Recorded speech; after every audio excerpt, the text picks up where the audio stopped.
పిల్లల్ని చదువుకునేటువంటి పిల్లలకు ఫీజు రియంబర్స్మెంట్లు వాళ్ళ పైసలు 8,000 కోట్ల బకాయిలు ఉంటే ఆ బకాయిలు చెల్లించమంటే బీసీ ఎస్సీ ఎస్టీ బిడ్డలు మైనార్టీల బిడ్డల చదువులు ఏట్ల పోయినా పర్వాలేదు మేము ఇయ్యమని బీచ్ మీద కూర్చున్నారు. ఇలా బీసీల చదువులు అంత ఆగమయ్యే పరిస్థితికి వచ్చింది. ఇవాళ ఉద్యోగాలలో 42% రిజర్వేషన్ బీసీలకు ఇస్తున్నామని చెప్పి కామారెడ్డి డిక్లరేషన్ లో ప్రకటించినటువంటి కాంగ్రెస్ పార్టీ ఇవాళ తెలంగాణ రాష్ట్రంలో మనం గుర్తుపెట్టుకోవాల్సింది 51.5% సర్పంచులు బీసీలే ఉన్నాం, 50.5% ఎంపీటీసీలు బీసీలే ఉన్నాం. ఈ 50 పాయింట్ ఏం చేస్తారంటే ఇప్పుడు 42% రిజర్వేషన్ తీసుకొస్తారు. అంటే 50లకే 8 అన్నట్టు. సో ఆల్రెడీ మనం 50 ఉన్న దాన్ని 42 చేస్తారట. కానీ విద్యా ఉద్యోగాలలో మనకు దక్కాల్సిన 42% వాటా మాత్రం మాట్లాడట్లేదు. ఈ అన్ని అంశాలు గమనించిన తర్వాత ఈ తెలంగాణ రాష్ట్రంలో బీసీలకు రాజకీయ పార్టీ అవసరం అనేది చాలా మంది మేధావులు ప్రొఫెసర్లు అందరు కలిసి తీర్మానించి మరణ ఖచ్చితంగా రాజకీయ పార్టీకి ఎక్కాల్సిందే, మీరు నిర్ణయం తీసుకోండి అని చెప్పి వాళ్ళందరూ కూడా సుదీర్ఘకాలం శోధించి నా పైన ఈ భుజాన ఈ బాధ్యత పెట్టడం జరిగింది. ఇవాళ తెలంగాణ రాష్ట్రంలో మీ అందరికీ తెలుసు ఏ రంగాల్లో ఎట్లా సంపదలు కొల్లగొట్టబడ్డాయో మీ అందరికీ తెలుసు. ఇవాళ మెడికల్ కాలేజీలు వాళ్ళవే, ఇంజనీరింగ్ కాలేజీలు వాళ్ళవే, ఫార్మసీ ఇండస్ట్రీలు వాళ్ళవే. ఇట్లా చెప్పుకుంటూ పోతే ప్రతి రంగాన్ని క్యాప్చర్ చేసినారు ఇవాళ వాళ్ళందరూ. ఇక తెలంగాణ రాష్ట్రంలో మరీ ముఖ్యంగా బీసీలకు ఎంతమంది ఉండాలి? 162% ఉండేటువంటి బీసీలు, 162% ఉన్నటువంటి బీసీలను కేవలం వాళ్ళు 46% ఉన్నారు. మొత్తం ముస్లిం బీసీలతో కలిపి 56% అని చెప్పి దొంగ లెక్కలు చెప్తున్నారు. మీ అందరికీ తెలుసు సోదరులారా, నాకు ప్రభుత్వానికి ఉన్న పంచాయతీ ఏంది? మన లెక్కలు తప్పు చేసిర్రు, మనం మోసం చేసిర్రు, మనం తక్కువగా లెక్క పెట్టిర్రు. ఇవాళ తెలంగాణ రాష్ట్రంలో బీసీలకు 2014 నుండి 2025 వరకు బీసీలకు కొత్తగా ఒక్కరు కూడా పుట్టలేదట. కానీ ఓసీలకు మాత్రం 16 లక్షల మంది కొత్తగా జన్మించినట. ఇవెక్కడి కథ? అందుకోసమే సోదరులారా, ఈ అన్ని అన్యాయాన్ని కల్లారా చూసిన తర్వాత మీ బిడ్డగా, మీరు ఓట్లేసే గెలిచినటువంటి బిడ్డగా తీన్మార్ మల్లన్న ఈ బీసీల గుంటై ఇవాళ మీ ముందుకు వచ్చి ఏమడుగుతుంది తీన్మార్ మల్లన్న? హమారా రిక్షా, హమారా ఇజ్జత్, హమారా హుకూమత్ అని అడుగుతా ఉంది. ఇవాళ మాకు అధికారంలో మా వాటా ఎవరు దొబ్బక తింటున్నాడని చెప్పి ఏమన్నంటే ఏమంటారు? ఇన్ని రోజుల నుంచి రిజర్వేషన్లు బీసీ ఎస్సీ ఎస్టీలకు ఉన్నాయంటారు. కానీ గుర్తుపెట్టుకోండి, 500 సంవత్సరాల అడ్వాన్స్డ్ రిజర్వేషన్ ఇవాళ అగ్రవర్ణాలు వాడుకుంటా ఉన్నాయి. ఇవాళ కేవలం ఓసీల జనాభా 7.8% ఎక్కువ లేదు. కానీ దాన్ని 15% తీసుకుపోయి చూపించారు ఇలా కులగణల లెక్కల. ఎందుకు? ఈ 7.8% ఉన్న వాళ్ళకేమో 10% ఈడబ్ల్యూఎస్ రిజర్వేషన్, కానీ 62% ఉన్నటువంటి బీసీలకు ఇలా 20. ఇది ఎక్కడి దుర్మార్గం? ఎవరి సొమ్ము ఎవరు తింటా ఉన్నాడు? ఎవడి సంపద ఎవడు మెక్తా ఉన్నాడు? ఎవరి సంపద ఎట్టుపోతా ఉంది? ఈ భూములు ఏమైపోయినాయి? ఇలా తెలంగాణ రాష్ట్రంలో ఉన్నటువంటి మొత్తం భూముల్లో 43% భూములు కేవలం ఈ 8.7 ఉన్నటువంటి 7.8 మంది ఉన్నటువంటి అగ్రవర్ణాల చేతుల్లో ఉన్నాయి. ఈ సంపద అందరికీ సమానంగా పంచబడాలి, ఈ భూములు రావాలి. ఈ పేదవాడికి ఇవాళ భూములు లేనటువంటి వాళ్ళు కేవలం బీసీలలోనే 75 లక్షల మందికి అసలు భూమే లేదు, ఒక్క గుంట భూమి కూడా లేదు. వాళ్ళు సత్తి పూడ్చిపెట్టడానికి కూడా శ్మశానంలో ఇంత జాగా లేదు. అటువంటి వాళ్ళకు భూ పంపిణీ జరగలేదు. ఇవాళ ల్యాండ్ సీలింగ్ యాక్టులు తప్పుదో పట్టించి బినామీల పేరు మీద 100 లక్షల ఎకరాల భూములు కబ్జా పెట్టిన సంగతి మనందరికీ తెలుసు. అందుకోసమే ఈ భూములు పంచాలంటే, ఈ భూములు బీసీల చేతుల్లోకి రావాలంటే, ల్యాండ్ సీలింగ్ యాక్ట్ ను పకడ్బందీగా అమలు చేయాలంటే ఖచ్చితంగా ఇది బీసీ ప్రభుత్వం అయితేనే సాధ్యమవుతుంది అనేటువంటి కన్క్లూజన్ వచ్చిన తర్వాత మేధావి వర్గం అంతా ప్రజలందరినీ కూడగట్టుకొని ఇవాళ బీసీలంతా ఏ గ్రామంలో చూసినా ఒకటే చర్చ. బీసీలంతా ఒకటైపోయి మనమంతా ఒకటే, మన ఓట్లు మనం వేసుకోవాల్సిందే, పిడికేడు మంది లేనటువంటి వాడు మనం మీద చేసి పెడతాను. ఇవాళ గ్రామాలలో చూస్తా ఉన్నాం. ఒక గ్రామం నుంచి నా దగ్గరికి గ్రామస్తులు వచ్చినారు. ఆ గ్రామస్తులు వచ్చి విని నేను సంతోషపడ్డా. ఆ గ్రామంలో ఉన్నటువంటి ఒక 2 రెడ్డి కుటుంబాలు ఉంటాయి. 2 రెడ్డి కుటుంబాల నుండి ఆ గ్రామాన్ని 30 ఏళ్ల నుంచి వాళ్ళ గుర్తిట్లో పెట్టుకున్నారు. 30 ఏళ్ల నుంచి గుర్తిట్లో పెట్టుకుంటే ఆ ఊర్లో ఉన్నటువంటి మొత్తం బీసీలంతా ఎస్సీలంతా ఒక్కతాడ కూర్చొని, అరే ఈ లెక్కలన్నీ చూసిన తర్వాత ఇప్పుడు మనం రాజ్యంలోకి దిగకపోతే, మనం అధికారం చేజిక్కించుకోకపోతే మన బతుకులు వేస్ట్ అని వీళ్ళందరూ ఒకసారి యాపశక్తిలో కూర్చుంటే ఆడికి 2 రెడ్లు వచ్చి అవునా, ఇంకెన్ని రోజులు చేయాలా నేను పరిపాలన, మీరు ఎప్పుడు తీసుకుంటారు ఇంకా? కాబట్టి ఈసారి మీరే చేయాలి సర్పానికి అని చెప్పిపోతున్నారు. అంటే ఎప్పుడు కూడా మళ్ళీ వీళ్ళు ఉంటాయి. ప్రజలారా, ఓట్లు మన దగ్గర ఉన్నాయి, ఈ ఓటు సంపద మన దగ్గర ఉంది. బీసీల తల్లి పాలు దాగినటువంటి బీసీ బిడ్డగా మనం ఈ బీసీ రాజ్యాన్ని నిర్మించుకోవాలి. ఇవాళ తీన్మార్ మల్లన్న బీసీ రాజ్యాధికార పార్టీ అని చెప్పి ఇవాళ అత్యంత పకడ్బందీగా ఈ వ్యవస్థను మేము మన ముందుకు తీసుకొస్తే దీన్ని ఆపడానికి సాయశక్తులా కృషి చేశారు. దీన్ని దెబ్బతీయడానికి అనేక రకాల కుట్రలు చేశారు. అన్ని కుట్రలను ఛేదించుకుంటూ ఇవాళ పార్టీని ప్రకటించడం జరిగింది. పార్టీ ఎజెండాను మన ముందుకు తేవడం జరిగింది. ఇవాళ అలాగే వరంగల్లో 10 డిక్లరేషన్లు, కామారెడ్డి డిక్లరేషన్ తో కాంగ్రెస్ పార్టీ మోసం చేసింది. కానీ వరంగల్లో డిక్లరేషన్ బీసీ రాజ్యాధికార పార్టీ ఏదైతే తెలంగాణ రాజ్యాధికార పార్టీ ఉందో ఆ పార్టీ 10 పాయింట్లతోని బీసీ డిక్లరేషన్ ప్రకటించింది. వరంగల్ డిక్లరేషన్. ఆ డిక్లరేషన్ లో ప్రతి బీసీ కుటుంబానికి 2 ఎకరాల భూమిని పంచాలి అనేది మొదటి పాయింట్ గా, అలాగే ప్రొఫెసర్ జయశంకర్ సార్ ను తెలంగాణ జాతిపిత, ఇవాళ జయశంకర్ సార్ ప్లేస్ లో జయశంకర్ రెడ్డి ఉంటే ఈ పార్టీకి తెలంగాణ జాతిపితగా ప్రకటించకపోతుండేనా వీళ్ళు? ఇవాళ బీసీ బిడ్డ నళిని డిఎస్పీ అయ్యింది. అదే నళిని రెడ్డి అయితే ఇవాళ ఆమెకు ఉద్యోగం రాకపోతుండేనా? ఇన్ని రకాల వివక్షలు మనము వైపు ఉద్యమాలు చేస్తా ఉంటే రిటైర్ అయినటువంటి అగ్రవర్ణాలను తీసుకొచ్చి ఉద్యోగాలు ఇస్తున్నటువంటి ఈ ప్రభుత్వం, ఈ అగ్రవర్ణ ప్రభుత్వం, ఈ రెడ్డి పోకడ ప్రభుత్వం సంగతి మనం కల్లారా చూస్తున్నాం మిత్రులారా. ఇవన్నీ చూసిన తర్వాత కడుపు మంది. అందుకోసమే గడిపోసారంటారు. తీన్మార్ మల్లన్న పార్టీ పెట్టడం వల్ల ఏం జరుగుతుంది? ఏం జరిగితే నీకెందుకు రా భయ్? మా మా మా ఆత్మగౌరవం దెబ్బతిన్నది. ఇవాళ ఊర్లలో 2 ఇండ్లు 3 ఇండ్లు ఉన్న వాళ్ళు కూడా వచ్చి కూర్చొని కుర్చీ వేసుకొని కచ్చీరికాల కూర్చొని మనకు ముచ్చట్లు చెప్పుకుంటా, వీని పంచాయతీ వాని పంచాయతీ వీనికి తాతలాటలు పెట్టుకుంటా అనేక రకాలైనటువంటి మోసాలు చేస్తున్న సంగతి మనం చూస్తూనే ఉన్నాం కల్లారా. ఇవాళ 9,000 కోట్ల రూపాయలు అప్పు తెచ్చారు. రైతు భరోసా కింద ఎకరానికి 6,000 చొప్పున ఇద్దామని 9,000 కోట్ల రూపాయలు అప్పు తెస్తే ఆ అప్పులో బీసీల నెత్తి మీద పడ్డ అప్పే 5,200 కోట్ల రూపాయల అప్పు పడ్డది బీసీల నెత్తి మీద. మరి బీసీ రైతులకు ఎంత పంచినాయా అంటే కేవలం 4,300 కోట్ల రూపాయలు బీసీల రైతులకు ఇచ్చారు. అంటే బీసీలు ఎంత నష్టపోయారు? ఇక్కడ 900 కోట్ల రూపాయలు బీసీలు నష్టపోయారు. ఇక్కడ ఈ 9,000 కోట్లలో ఈ ఓసీలకు, అగ్రవర్గాలకు, రెడ్లకు వాళ్ళ నెత్తి మీద ఎంత అప్పు పడ్డది? 670 కోట్లు పడ్డది. 670 కోట్లు పడితే వాళ్ళకి పంచింది ఎంత? 4,200 కోట్ల రూపాయల రైతు భరోసా అనేది వాళ్ళ ఖాతాలలో జమ చేశారు. అంటే ఎవరి సొమ్ము ఎవరు తింటా ఉన్నాడు? ఎందుకు ఈ రాష్ట్రంలో ఎస్సీలకు భూములు లేకుండా పోయినాయి? ఎందుకు ఇవాళ ఎస్సీ బిడ్డలు ఎందుకు రిజర్వేషన్ మాకు పెంచాలని కోరుతా ఉన్నారు? ఈ అన్ని అంశాలు కూడా రాజ్యాధికారంతో ముడిపడి ఉన్నాయి. ఇవాళ 42% రిజర్వేషన్ విద్యా ఉద్యోగాలలో మాత్రమే మనకు దక్కితే ఇలా ఆల్రెడీ మనం లోకల్ బాడీస్ లో 50% దాటిపోయి ఉన్నాం. కొత్తగా వాళ్ళు ఇచ్చేది ఏం లేదు, ఉన్నది కూడా తీసుకుని తప్పితే. అందుకోసమే బీసీ ప్రజలారా, మీ అందరికీ మీరు కరుడు కట్టినటువంటి ఈ ఉద్యమకారులుగా, ఈ బలహీన వర్గాల బిడ్డలుగా మనమందరం కూడా ఏకతాటిపైకి వచ్చి మనం చర్చ పెట్టాం. ప్రతి గ్రామంలో చర్చ జరగాలి, ప్రతి వాట్సాప్ గ్రూప్ లో చర్చ జరగాలి. ఒక వాట్సాప్ గ్రూప్ లో ఒక రెడ్డి గారు ఉంటే ఏం చేస్తాడు? ఆయన మన మీద విషయం కప్పితే ఒక పోస్ట్ పెడతాడు. పోస్ట్ పెట్టి మనలతో దానికి లైకులు కొట్టిస్తుంటాడు. కానీ మనం కౌంటర్ వేసాల్సి, వాళ్ళకి ఖచ్చితంగా దీటైన సమాధానం చెప్పాల్సినటువంటి అవసరం ఎట్లయినా ఉంది.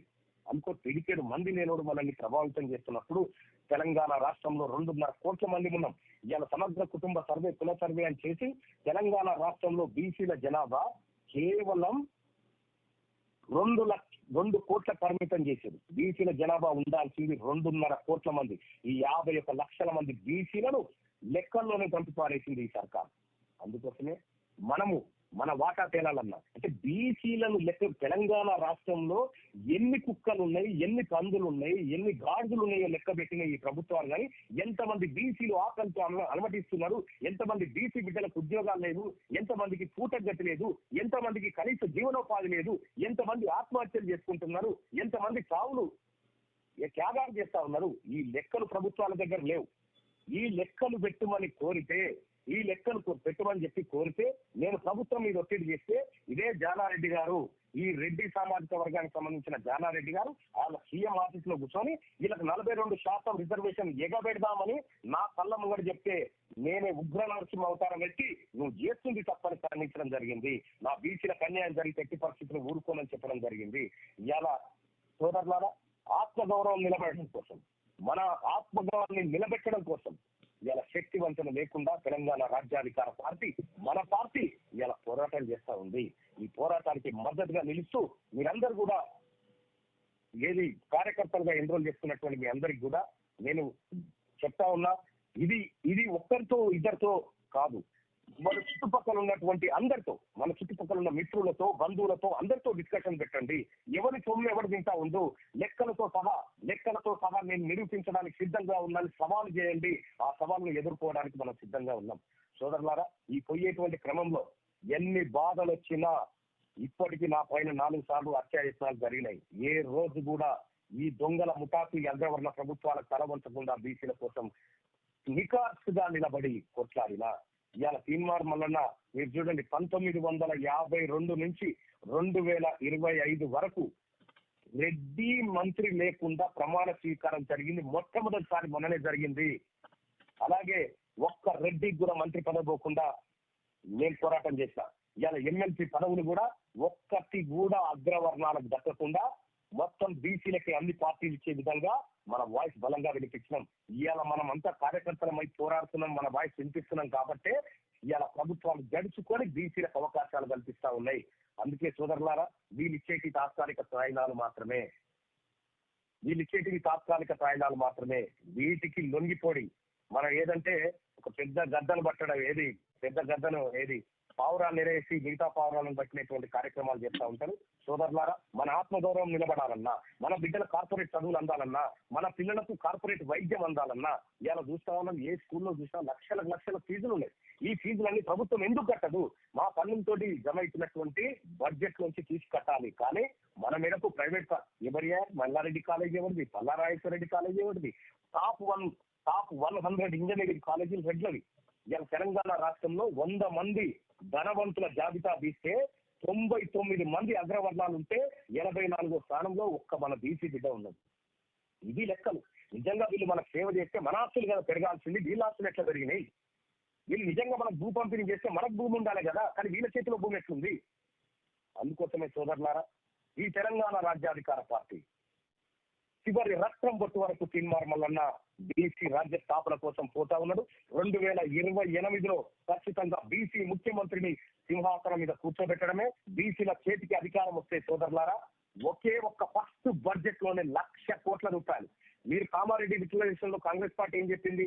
ప్రతి ఏడాది 20,000 కోట్ల రూపాయలు బీసీలకు పెడతామని చెప్పింది. కానీ ఫస్ట్ ఏడాదే మోసం చేస్తూ 11,000 కోట్లు 9,200 కోట్లు పెట్టింది.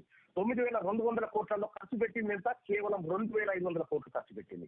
అంటే మన నిధులు మళ్ళీ దారి మళ్ళీ ఇంకా రెండోసారి కూడా కేవలం 11,000 కోట్లు పెట్టిరు. ఇప్పటికి కనీసం 3,000 కోట్లు కూడా ఖర్చు పెట్టలేదు. అంటే వీళ్ళు కేటాయింపులు మాత్రమే చేస్తారు, ఖర్చు మనకు పెట్టరు. అందుకోసమే రేపటి మన బీసీ రాజ్యంలో, బీసీ ప్రభుత్వంలో మొదటి ఏడాది బీసీలకు 1,00,000 కోట్ల బడ్జెట్ ను పెట్టి ఇలా తెలంగాణ రాష్ట్రం బడ్జెట్ 3,04,000 కోట్లు. 3,44,000 కోట్లలో బీసీల వాటా ఎంత రావాలి? దాదాపు 1,60,000 కోట్ల రూపాయలు రావాలి బీసీలకు. కానీ 1,60,000 కోట్లు బీసీలకు రావాల్సి ఉంటే వీళ్ళు బిచ్చ వేసినట్టుగా 9,000 కోట్లు మన ముఖాన కొట్టి చేతులు దులుకొని కాంట్రాక్టులు ఇలా రేవంత్ రెడ్డి గారు మూసీ కడతా 1,00,000 కోట్లతో అంటాడు. కానీ ఈ పిల్లల ఫీజు రియంబర్స్మెంట్ బకాయిలు కడతా, ఈ పేదలు ట్రీట్మెంట్ చేసుకున్న ఆరోగ్యశ్రీ డబ్బులు కడతా అని మాత్రం చెప్పలేదు. అందుకోసమే సోదరులారా, మన ఆత్మగౌరవం నిలబడాలన్నా, మన జాతులు తలెత్తుకోవాలన్నా ఇది గ్రామీణ స్థాయి నుంచి జరగాలి. మన బొడ్డాయి కాడ చర్చ జరగాలి, మన కచ్చీరు కాడ చర్చ జరగాలి, ప్రతి ఇంట్లో చర్చ జరగాలి బీసీలకు జరిగినటువంటి అన్యాయం మీద. ఇవాళ మన ఎస్సీ సోదరులకు కూడా వాళ్ళ జనాభా దామాష ప్రకారం వాళ్ళకి రిజర్వేషన్ రాజ్యాంగం కల్పించింది కాబట్టి ఇలా అంతో ఇంతో వాళ్ళకి రిజర్వేషన్ దొరుకుతుంది. లేకపోతే వాళ్ళకి ఆ రిజర్వేషన్ కూడా లేదు. మనకు 1992లో మండల్ కమిషన్ సిఫార్సు ఆధారంగా మనకు 27% రిజర్వేషన్, కేవలం 27% రిజర్వేషన్ మనకి ఇస్తే ఆ 27% రిజర్వేషన్ ఇప్పటి వరకు ఫుల్ఫిల్ చేయలేదు. ఈ 27% ఉన్నటువంటి రిజర్వేషన్ లోకల్ బాడీలో 33% ఉంటే బీఆర్ఎస్ పార్టీ నాయకుడు కేసీఆర్ గారు దాన్ని 23% తీసుకొచ్చి బీసీలకు అన్యాయం చేసింది. ఈ రకంగా అన్ని రంగాల్లో బీసీలకు అన్యాయం జరుగుతా ఉంది. ఇలా బీసీ మహిళలు బీసీలకు ఉమెన్ కోటా వస్తుంది రేపు పొద్దున, ఉమెన్స్ రిజర్వేషన్. అందులో మనకు లేదట రిజర్వేషన్, మన బీసీ బిడ్డలకు లేదట రిజర్వేషన్. మన బీసీ బిడ్డలు ఎమ్మెల్యేలు కావద్దట. ఇవాళ ఒక్కసారి గుర్తు పెట్టుకొని 1956 నుండి 2025 వరకు తెలంగాణ అసెంబ్లీలో అడుగుపెట్టిన బీసీ మహిళా ఆడబిడ్డలు ఎంతమంది అంటే 4 అడుగుపెట్టి అందులో 4 సార్లు కొండా సురేఖ ఉంది కాబట్టి 8 అవుతుంది. అది ఇవాళ ఓసీ మహిళలు 54 మంది అడుగుపెట్టిన దాంట్లో. అంటే మన ఆడబిడ్డలకు రాజకీయం చేయరాదు, మన మన మన బీసీ బిడ్డలకు యాడున్నారా బీసీలలో లీడర్లు అంటారు. ఇక్కడనేమో జానారెడ్డి అయిపోగానే జానారెడ్డి 2 కొడుకులు, ఇక్కడ పద్మావతి రెడ్డి, ఉత్తమ్ రెడ్డి, కోమటిరెడ్డి వెంకటరెడ్డి, రాజగోపాల్ రెడ్డి వీళ్ళందరూ పదవులు పంచుకుంటారు. మనకేమో వీళ్ళు తెలివికాలు ఉన్నాయి, మనకి పరిపాలిస్తారు. మనకేం తెలివి లేదని చెప్పి మన ఆత్మగౌరవాన్ని చెప్పబడుతా ఉన్నారు. బీసీ ప్రజల ఖచ్చితంగా మనం గ్రామీణ ప్రాంతంలో ప్రతి జనరల్ సీట్ మనదే. ఇలా ఏ పరిస్థితి వచ్చింది? ఈ తీన్మార్ వల్ల మన బీసీ జేఏసీ బీసీ రాజ్యాంగ పార్టీ చేస్తున్నటువంటి పోరాటం వల్ల ఊర్లలో రెడ్లు వెలమలు నామినేషన్ వేసేందుకు భయపడతా ఉన్నారు. ఇలా నామినేషన్ వేసి ఆయన ఓడగొడతారేమో బీసీలు అనేటువంటి చర్చ జరుగుతా ఉంది. జరగాలి ఖచ్చితంగా. ఈ తెలంగాణ రాష్ట్రం బీసీల హక్కు, బీసీల సొత్తు, బీసీలు ఈ మట్టి బీసీలది, ఈ గాలి బీసీలది, ఈ అన్నం బీసీలది, ఈ ఆర్థిక సంపద బీసీలది. కాబట్టి సోదరులారా, నేను కూడా గతంలో చెప్పిన ఎస్ మీది మేము తింటలేము, మాది మేము తీసుకుంటామని చెప్పి చెప్తా ఉన్నాము. ఇలా 7.8% ఉన్నటువంటి ఓసీలట మనం 62% ఉన్న మనకు 42% రిజర్వేషన్ ఇస్తారట. ఏ లెక్కలు ఇస్తావా సారు అని అంటే పార్టీ టికెట్లు ఇస్తామని చెప్పి చెప్తా ఉన్నారు. మరి అవే పార్టీ టికెట్లు నువ్వు మీ కులగణన ప్రకారం 15% అని చూపించుకురుగా మీరు ఆ 15% తీసుకొని మిగతా మేము చూసుకుంటాం. వాళ్ళు తీసుకోరట కానీ మనకు మాత్రం మలుస్తారట. ఇది ఎక్కడి న్యాయం, ఇది ఎక్కడ అన్యాయం, ఇది ఎక్కడ దుర్మార్గం? సోదరులారా, నేను ఖచ్చితంగా వారానికి ఒకసారి మీతో టెలికాన్ఫరెన్స్ లోకి వస్తా. దయచేసి మన వాట్సాప్ లో లింక్ వస్తుంది కదా, ఏది మన టీఆర్పీది తెలంగాణ రాజ్యాధికార పార్టీలో మనమంతా భాగస్వామ్యం కావడం కోసం లింక్ వస్తుంది కదా.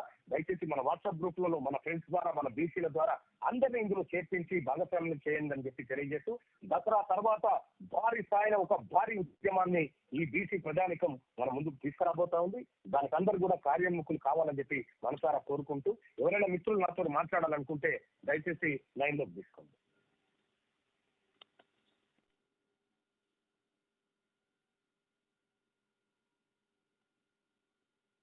సార్ లైన్ లో తీసుకుంటున్నాను సార్.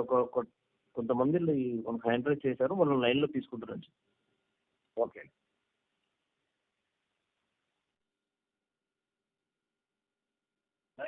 మాట్లాడండి. ఎవరైనా తిరుమల మల్లన్న గారితో మాట్లాడాలనుకుంటే మాట్లాడచ్చు. హలో, మాట్లాడండి. ఎవరైనా తిరుమల మల్లన్న గారితో మాట్లాడాలనుకుంటే మాట్లాడొచ్చండి. హలో,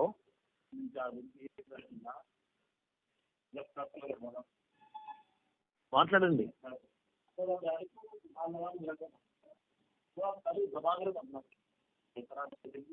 హలో, ఇలా ఫోన్ వచ్చింది.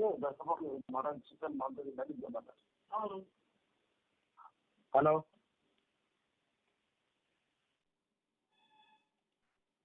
హలో సార్ నేను తీసుకుంటాను సార్. డిస్కనెక్ట్ చేశాను, వేరే వాళ్ళని కనెక్ట్ చేస్తాను. చేయండి.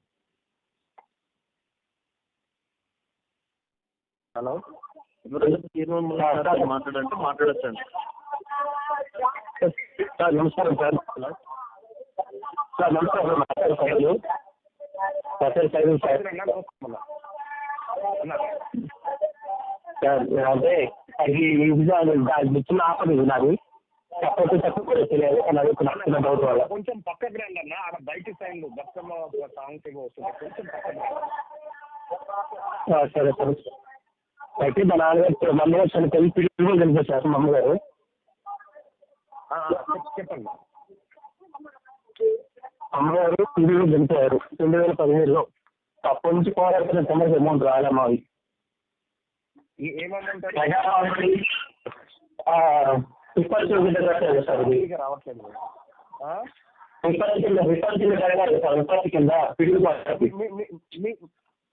పిడుగుపాట అయితే మీరు లౌడ్ స్పీకర్ కాకుండా నేరుగా ఫోన్ దగ్గర చెవి దగ్గర పెట్టుకొని మాట్లాడండి.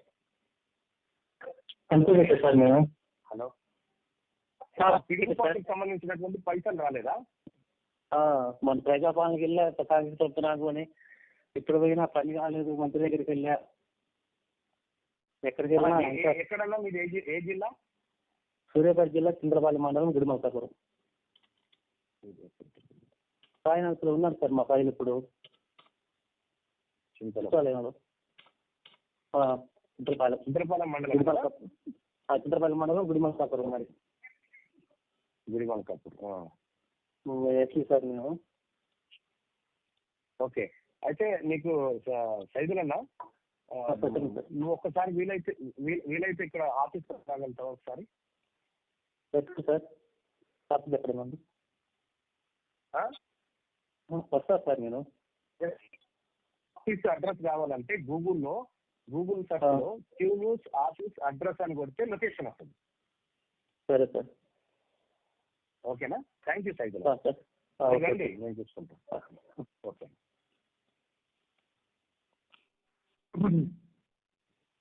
ఇంకెవరైనా తీర్మానం మనోహర్ గారితో మాట్లాడాలంటే మాట్లాడొచ్చండి. హలో మరణ. హలో హలో నమస్తే మరణ గారు. నమస్తే అన్న. ఏం పేరన్నా? నా పేరు వెంకటేశం, నా ఆదిలాబాద్ జిల్లా. వెంకటేశం, ఆదిలాబాద్ జిల్లా. చెప్పండి అన్న. మీరు ఏం లేదు, మండల వైపు మీటింగ్ పెట్టాను సార్. మీటింగ్ పెట్టి అందరూ తీసి ఒకటి చేయాలి. అది నేను పాయింట్. తప్పకుండా అన్న, మన మండలం వరకు ఉన్నటువంటి వాళ్ళతో నువ్వు కూడా మాట్లాడుతుండు. ఖచ్చితంగా దసరా తర్వాత జిల్లా కమిటీలు పూర్తి స్థాయిలో వేస్తా ఉన్నాం. ఆ తర్వాత మనకు మండల కమిటీలు వస్తే గ్రామ స్థాయిలో కూడా మన పార్టీని తీసుకురాబోతా ఉన్నాం అన్న. అదే బీసీలు 62% కానీ ప్రతి ఒక్కరు నిలవాలి. ఏది అట్టే రాదని నిలవాలి. మనం గతంలో ఒక్కటిగా లేకుంటుంది, కానీ ఇవాళ అంతో ఎంతో మనం అందరం కూడా ఒకటాటి మీదకి వస్తా ఉన్నాం బీసీలమంతా. ఇది మార్పు తగ్గుతా ఉందన్న.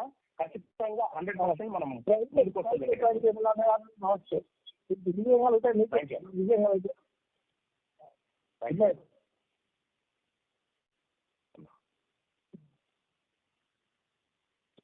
ఇంకెవరైనా తీర్మానం మనోహర్ గారితో మాట్లాడొచ్చు. ఇంకెవరైనా తీర్మానం మనోహర్ గారితో మాట్లాడాలనుకుంటే మాట్లాడొచ్చండి.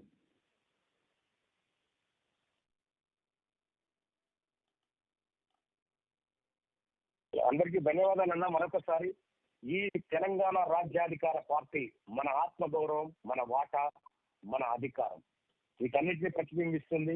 మనం తలెత్తుకొని బ్రతకడం కోసం రాజ్యాధికార పార్టీ ఏర్పడ్డది. మన పిల్లల భవిష్యత్తు కోసం, మన తరతరాల తలరాతను మార్చుకునే కోసం ఈ పార్టీ ఏర్పడ్డది. ఈ పార్టీలోకి వచ్చిన మీ అందరికీ మరొకసారి ధన్యవాదాలు. మరొక టెలికాన్ఫరెన్స్ ద్వారా మీ అందరినీ కరెక్ట్ అవుతా. అందరికీ మరొకసారి బతుకమ్మ మరియు అడ్వాన్స్డ్ గా దసరా శుభాకాంక్షలు తెలియజేస్తాను.